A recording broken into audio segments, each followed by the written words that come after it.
So hello everyone, this is me Irin from my page খাইতে থাকি। আজকে চলে এসেছি আভান্তি আরোমা রেস্টুরেন্টটাতে।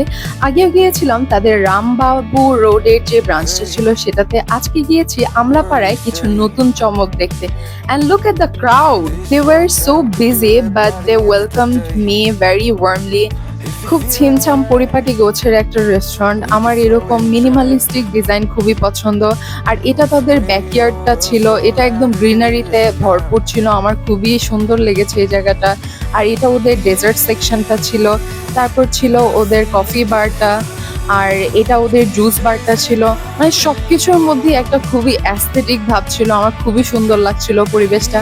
আর সবচেয়ে মেইন আকর্ষণ হচ্ছে ঢুকতেই প্রথমেই চোখে পড়বে ইবাব স্টেশনটা। শীতে এখানে একটা অন্যরকমই আমেজ হবে। And look at the gentleman's.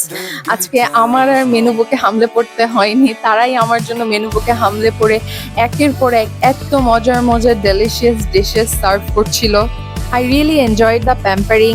তো প্রথমেই ছিল এই ডিফারেন্ট শেপের অন্থনগুলো, তারপর ছিল এক বোল সালাদ, তারপর ছিল এই মাসালা পাপড়টা যেটা বিশাল বড় ছিল, তারপর তাদের তান্দুরি প্ল্যাটারটা, আর তাদের ভাইরাল হওয়া কাবাব প্ল্যাটারটা। যেই প্ল্যাটারটাতে ছিল একটা সবজি আর একটা লাচ্চা পরোটা, আর ছিল 2 রকমের সস, আর নিয়েছিলাম এই ডাম্পলিং স্যুপটা, আর এই নানগুলো নিয়েছিলাম। আপনারা হয়তো খেয়াল করেছেন এই অন্থনটা একটা ডিফারেন্ট শেপে। I think this is a strategy to make themselves unique. তো 2-3টা খেয়ে নিয়েছিলাম প্রথমেই। স্টাফিংসটাও ছিল একদম চিকেনের পুরে ঠাসা। তারপর নিয়েছিলাম এই ডাম্পলিং স্যুপটা, যেটাতে অনেক বড় বড় মোমো বা ডাম্পলিংস যেটাই বলেন ওগুলো ছিল। তারপর চিকেন বল ছিল, মাশরুমস ছিল। এই স্যুপটা ছিল খুবই লাইট ওয়েট বাট অনেক ফ্লেভারফুল, একদম রিফ্রেশিং একটা soup. As you can see, first sip দেওয়ার পরেই আমি খুবই হ্যাপি হয়ে যাই।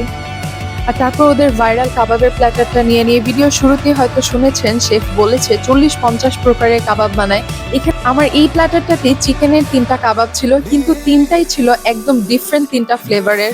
আর সসগুলো তো মারাত্মক লেভেলের ছিল। সসগুলো কাবাবের টেস্টটাকে আরও যেন ইনহ্যান্স করছিল। আমি ওই লাচ্চা পরোটাটা দিয়ে টেস্ট করে দেখলাম, অনেক ইয়ামি লাগছিল। তারপর সবজিটাও আমি টেস্ট করে দেখলাম। প্রতি সেকেন্ডে সেকেন্ডে আমার জিহ্বা নতুন নতুন সারপ্রাইজ পাচ্ছিল, এরকম লাগছিল। সাথে থাকা সবজিটাও অ্যাভারেজ লেগেছে।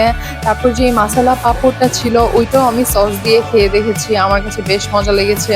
তারপর তাদের তান্দুরি প্ল্যাটারটা নিয়ে এটাতে স্পেসিফিক্যালি একটা জিনিস বলবো, এই ওয়েজেসগুলো দিয়ে একটা সালাদ নাকি সস টাইপের একটা জিনিস বানিয়েছিল। এটা খুবই ইউনিক লাগছিল, আমি আগে কখনো খাইনি। তারপরে এই সানরাইজ মকটেলটা নিয়ে আমি সত্যি বলতে এই প্রথম মকটেল খেয়েছি, যেটা আমার জন্য খুবই একটা সারপ্রাইজিং টেস্ট ছিল।